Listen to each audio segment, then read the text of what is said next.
Let's be honest, the stock market can feel like a labyrinth designed by and for people who use words like synergy unironically. It's intimidating, it's complex, and frankly, it often feels rigged against the average person.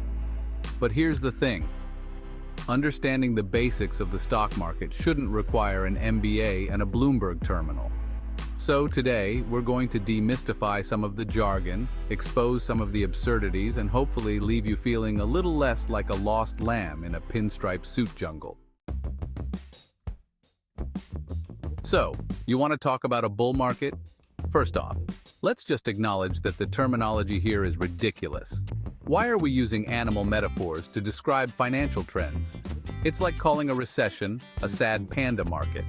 But I digress. A bull market essentially means that stock prices are going up. Everyone's happy, everyone's making money, and the only tears being shed are from those who didn't invest enough. It's a time of optimism, exuberance, and possibly reckless abandon. Think of it like the financial equivalent of a sugar rush, except instead of crashing from a sugar high, you might crash from a market correction. Let's say you're feeling impulsive, you're browsing stocks, and you see one that's just calling your name. You need it, and you need it now. That, my friends, is when you might use a market order.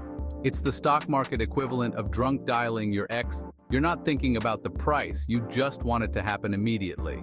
With a market order, you're basically saying, give me the best price available right now. I don't care what it is. Now, this can be great if the price is dipping, but disastrous if it's suddenly skyrocketing. So, unless you have a thing for financial Russian roulette, maybe proceed with a little more caution. Let's be honest, reading financial statements is about as thrilling as watching paint dry. But if you're going to throw your hard-earned money at a company, it might help to know if they're even remotely good at managing theirs. That's where the income statement saunters in, like an accountant at a rave, unexpected but surprisingly informative. This statement tells you how much money a company made, revenue, and how much it spent, expenses, over a period of time. It's basically a company's financial report card, except instead of grades, it has things like net income and gross profit, which, let's be honest, sound like made-up terms from a Monopoly game. The PE ratio, or price-to-earnings ratio, is a way to figure out if a stock is overpriced or a bargain bin steal. Think of it like this. You walk into a store and see two pairs of shoes. One pair is $20, the other is $200. Are the $200 shoes 10 times better? Maybe, maybe not. The PE ratio helps you figure out if you're paying a premium for brand name hype or getting a good deal on a solid investment. A high PE ratio usually means investors are optimistic about a company's future earnings, while a low one could signal either a hidden gem or a company heading for the financial dumpster fire. Day trading is the stock market equivalent of playing poker on speed.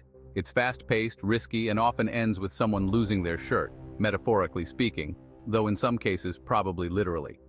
Day traders try to exploit tiny price fluctuations throughout the day, buying and selling stocks like they're going out of style. It's tempting to think you can outsmart the market, but remember, for every person making money day trading, there's someone else losing it. And those someone else's are often professional investors with algorithms and a disturbing lack of sleep. Blue-chip stocks are the steady, reliable grandparents of the investing world. They're large, well-established companies with a long history of stability and, dare I say, even a bit boring. We're talking companies like Coca-Cola, Johnson & Johnson, the kind that have been around since your grandparents were teenagers. They're not going to make you rich overnight, but they're also less likely to spontaneously combust and take your portfolio down with them. Diversifying your portfolio is, well, it's like a financial version of the buddy system. But instead of just one friend to save you from a bad fall, you've got a whole crew of investments ready to catch you. It's the investing equivalent of not putting all your eggs in one basket, especially if that basket is woven from the hopes and dreams of a single volatile stock. By spreading your investments across different asset classes, industries, and geographies, you're essentially hedging your bets against the inevitable ups and downs of the market. The New York Stock Exchange, or NYSE, is like the Disney World of capitalism. It's a bustling hub of activity, where fortunes are won and lost on a daily basis. It's the world's largest stock exchange by market capitalization, which basically means it's where the big dogs play. We're talking companies that could buy and sell entire countries if they felt like it. This is where the fate of your retirement fund is decided, one frantic trade at a time. Imagine this: you buy a share of a company, and then that company sends you a little thank you check every quarter just for being awesome enough to own a piece of it. That, my friends, is the magic of dividend yield. It's the percentage of a company's profits paid out to shareholders, like a little bonus for being part of the club. Now, not all companies pay dividends. Some prefer to reinvest their profits back into the business, which is great if you believe in their long-term growth. But if you're looking for a little passive income stream to supplement your ramen noodle budget, dividend stocks might be your new best friend.